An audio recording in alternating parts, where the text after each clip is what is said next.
গত ৩ তারিখে এই মাসেরই আমরা বহরমপুর থানাতে একটা অভিযোগ পাই, যেখানে শ্রীমতী গায়ত্রী বোস, গোড়াবাজারের বাসিন্দা, উনি এসে আমাদের থানায় একটি এফআইআর লজ করেন। সেই এফআইআরে উনি লেখেন যে উনি যখন গোড়াবাজার নিমতলার ওখানে যে পাঞ্জাব ন্যাশনাল ব্যাংক আছে, সেই ব্যাংকের ওখান থেকে লকার থেকে উনি সোনার গহনা নিয়ে একটি টোটো চেপে আসছিলেন। টোটোতে আরও দুজন সহযাত্রী ছিলেন। সময় আনুমানিক 12টা সাড়ে 12টা হবে, এবং উনি যখন আসছিলেন তখন এখানে আমাদের কোর্ট চত্বরের কাছে, যেখানে অ্যাক্সিস ব্যাংক আছে, তার নিকটবর্তী স্থানে ওনাকে ওই দুজন চালক এবং টোটো ড্রাইভার তাকে ওভারপাওয়ার করে এবং তাকে কোনো নেশা জাতীয় কোনো সামগ্রী তার উপরে ছিটিয়ে দিয়ে তাকে ওই জিনিসগুলো সোনার গহনাগুলো নাকি ছিনতাই করে চলে গেছে। আপনারা জানেন, যেহেতু এটা বহরমপুর শহর এবং সেখানে প্রচুর আমাদের তরফ থেকে এবং অন্যান্য সংস্থার থেকে সিসিটিভি লাগানো আছে। আমরা সিসিটিভি ফুটেজ ভালোভাবে শনাক্ত করি এবং তদন্ত করি, তাতে কিন্তু ওই ঘটনার সাথে কোনো সাদৃশ্য বা সামঞ্জস্য খুঁজে আমরা পাই না।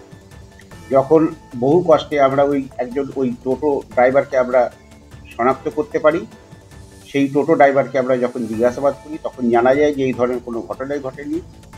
পরে ওই ভদ্রমহিলা যিনি অভিযোগকারিণী আছেন, তাকে আমরা তদন্তের জন্য থানায় আমরা যখন আসতে অনুরোধ করি, তখন দেখা যাচ্ছে যে উনি বিভিন্ন অছিলায় আমাদের সাথে তদন্তে অসহযোগিতা করেন।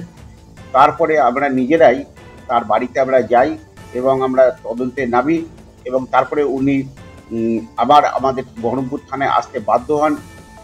কার্যত বাধ্যই হয়েছিল আমরা বলবো।